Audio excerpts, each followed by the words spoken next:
Hamamatsu, Japan, an industrial city 150 miles southwest of Tokyo, home to the Suzuki Motor Corporation, a company with over 100 years of manufacturing history. By the early 80s, the engineers at Suzuki had been producing motorcycles for 30 years. The company's ethos of passion and enthusiasm meant many of the company's motorcycle designers not only rode, but raced bikes themselves. And their experiences racing on the track provided critical feedback in the unrelenting process of constantly redesigning and re-engineering Suzuki's next motorcycle. And in the mid-80s, the ceaseless effort of Suzuki's R&D team would culminate in the birth of a bike that would change the history of motorcycling forever. This is GSXR, 30 years of performance.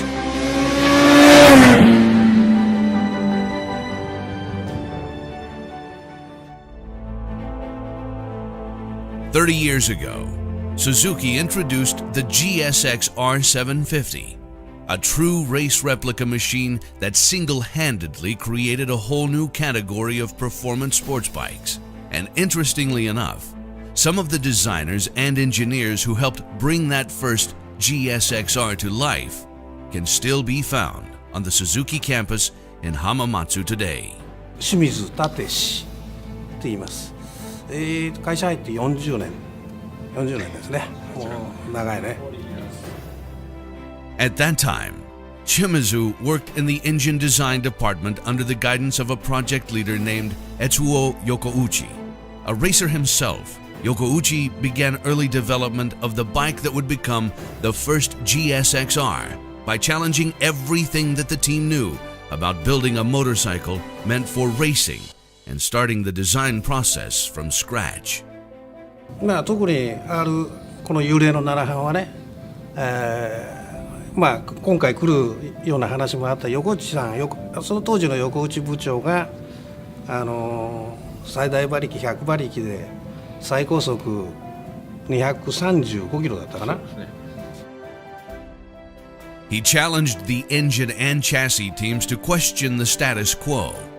Once the horsepower and speed goals were set, the team knew that weight reduction would be a significant part of the design. Yokouchi had his engineers completely disassemble a 1983 GSX 750E and mark each engine or chassis part either red or blue.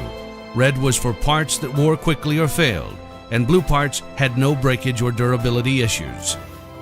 When the process was complete, most all of the parts had been marked blue, a sign that they were building their bikes to be durable, yet too heavy. Their approach was too conservative. All that was about to change. E4 で先行実験を随分やってたんですよ。実はGSX700 っていうのがあって、当時アメリカでね700以上の車の関税をものすごく上げた時があって、それでショートストロークの7班を作ったので、それのボアを広げて、当時としてはショートストロークの7班ができたので、それで先行実験やってて、でエアクリーナーマフラー付きで97馬力までは出してました、立さんが。だけどそこまで出すとスパークプラグのネジのところにアルミが癒着して出てきちゃったり、シリンダーのスリーブがズルズルになっちゃったり、あとバルブが歪んじゃったりいろいろあった、もうだけどもう馬力は出せるけど市販車として出すのは難しいなっていうふうに。One of the main problems the engine team was facing was heat dissipation. Water cooling was not a viable option at the time due to added weight. So Yokouchi and engine group leader Tetsunobu Fujii came up with a new approach, an engine that had enhanced air cooling and an oil-cooled system. Every part of the new engine was also scrutinized for weight savings. And not only did they achieve weight savings, the engine was also durable. the engineers tested and ran the engine at redline for more than 24 hours with no breakage issues whatsoever. By reducing the number of components and welds required for the frame, they were able to get the frame weight down to just over 17.5 pounds, less than half the weight of the GSXR's predecessor. In late 1984, the GSXR was finally ready to be unveiled to the world at the Cologne show. When the cover was pulled off of the GSXR 750, everything about the bike from its specs to its appearance electrified the motorcycle industry. This was a radically light, race-ready motorcycle, and something the general public did not expect from Suzuki, who was known at the time to be careful and conservative. The GSXR 750 achieved a 1-2 finish in its World Endurance Championship debut race, the Le Mans 24-hour. And when the bikes began to reach the general public and began rolling out on the road and tracks worldwide, it did not take long for GSXR's popularity to take off. さっき言ったね、さっきあそこで言ったように私サイクルワールドのテストでテキサスで24時間耐久行っ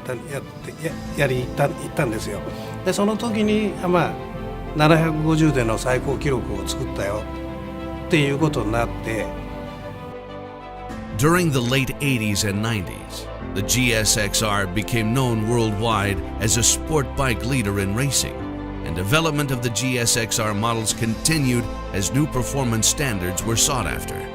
The teams working behind the scenes on the bike had intimate and up-close feedback about improvements, because they were some of the people pushing the bike to its limits firsthand. ですからこの3人とずっと一緒に実験とか、あと社内クラブのチームタイタンってい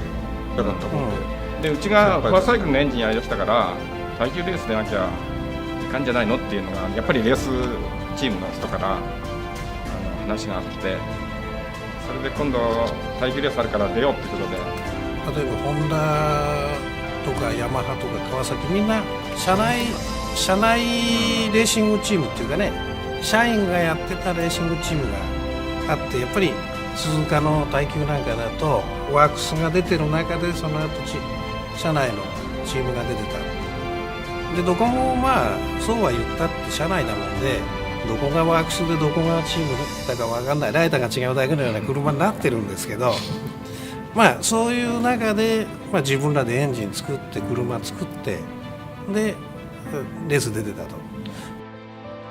Even to this day, the engineers who made up Team Titan are proud to recall some of their top finishes, and are quick to note that even amongst all the other professional and company teams, they frequently finished well and never fell below 10th place in the rankings. Not bad for a group of full-time engineers and designers. 今自分も86年モデルに未だに乗ってます。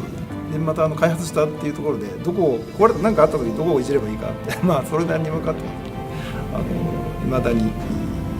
もう29年ですかね経ちますけど。In the late 80s and throughout the mid-90s, Suzuki continued the development of the GSXR, and every new model of the GSXR was designed with new technology and improvements learned on racetracks from around the world.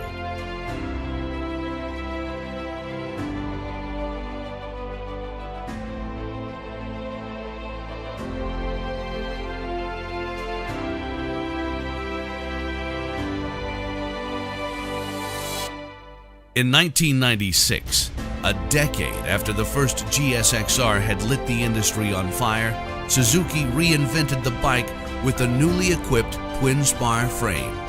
Taking inspiration from their GP bike, the new GSXR featured a shortened wheelbase with smooth drivability, all weighing in at under 400 pounds. それで85、6年頃に、レースグループにいる時もなんとかこの横を通したツインスパーのフレーム作れないかって何度か話出てきたんですけども、どうしてもエンジンがバカ広くてですね、ちょっと作れなくて、いかせぬ形でずっとやってました。で、96年の7年の時に初めてもう設備を起こしてシダピッチを狭めるって話になりまして、で同期で同郷の西川さんという人がいその人のエンジン選べって私が車体を選ぶんですけども、本当しょっちゅう通ってですね、もっとエンジン小さくしてくださいって言ってお願いしてですね、でフレームもすごくなるようになってですね。And that is the story of how the GSXR was born. From the Suzuki campus in Hamamatsu, a small Japanese coastal village, to garages and paddocks all over the world. That was the tale of where and how the bike began. Next time we'll look at how it has evolved today, its right place in motorcycling history, and, most importantly, what lies ahead in its historic lineage.